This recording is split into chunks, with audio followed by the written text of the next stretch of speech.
CJ Stroud is the next top NFL quarterback, and you heard that right. He's not even in the league, and I already believe that he has the potential to be one of the best quarterbacks we've seen in a very long time. I think genuinely that CJ Stroud is the best quarterback prospect to come around since Andrew Luck. It'd probably be ever since Andrew Luck. It's be Andrew Luck number one. He was generational. Number two, Trevor Lawrence, and number three, CJ Stroud. Stroud is just a straight up a can't miss prospect. Because all you need to do is watch the game tape versus Georgia, and you'll see why. Because if you see one flaw in that game, you're nitpicking. Because CJ Stroud played quite literally a perfect game against one of the best defenses we've seen in a long time, and he lost. You know how hard it is to play a perfect game, let alone lose because of your idiot kicker? And yes, it was the kicker's fault. Ruggle or whatever his name is. This guy's a scrub. He'll never make the NFL. But CJ Stroud, he has everything you want in a quarterback. He has size. He has durability. He's mobile. He can read a defense. He has a bazooka for an arm. His ball placement is great. He can throw to the boundary. He can throw to the middle of the field with touch. I mean, he's everything. He ticks every box for a franchise quarterback. And I have concerns with guys like Bryce Young and Will Levis, especially with the durability of those two.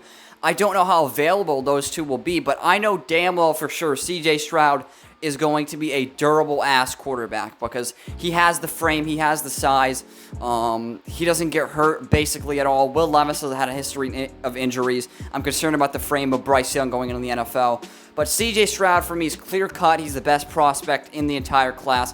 Yes, I think he's above Will Anderson because a quarterback is 10 times more important than an edge rusher. I mean, let's be real. It doesn't matter if you're getting the next reincarnation it doesn't matter if you're getting J.J. Watt Jr., and he's just as good, if not better, than J.J. Watt at number one. Who cares? If you can get the next Peyton Manning at number one, go ahead and do that, all right? If you can get the next Andrew Luck without the injuries at number one, go ahead and do that. I mean, I'd rather have a good quarterback than Jerry Rice. Literally, I'd rather have a good quarterback than Jerry Rice. It sounds stupid, but a good quarterback makes or breaks a team. You can't win the Super Bowl with a bad quarterback in the modern era, and I know you're going to say Trent Dilfer, oh, he was trash, he won the Super Bowl, but that's because they had a good defense. It wasn't because Trent Dilfer was a world beater. It was because Dilfer was a bum, and his defense carried him. He had Ray Lewis, Ed Reed. I mean, you can name all the fucking players from that team, but you give CJ Stroud just a few weapons and even an average offensive line, he is going to make an immediate impact for whatever team he gets drafted to. I do believe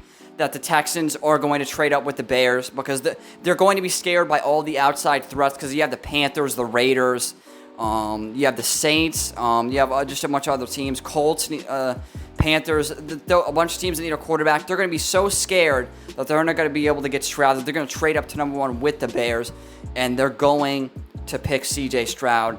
And it doesn't matter how shit the Texans are. CJ Stroud is that. I believe he is that impactful. He is that generational of a quarterback prospect. He's so much of a can't-miss guy that I think he could transform that team into winners immediately. If they give him a line, if they give him good weapons, and they complement that with at least an average defense, you're winning 10 games, and you're going to make the wild card. It's as simple as that. I think this guy can immediately come in and transform an entire franchise from a constant loser to a winning NFL team. That's the facts. This has been Mr. Truth, and this was nothing but the truth. See you later, everybody.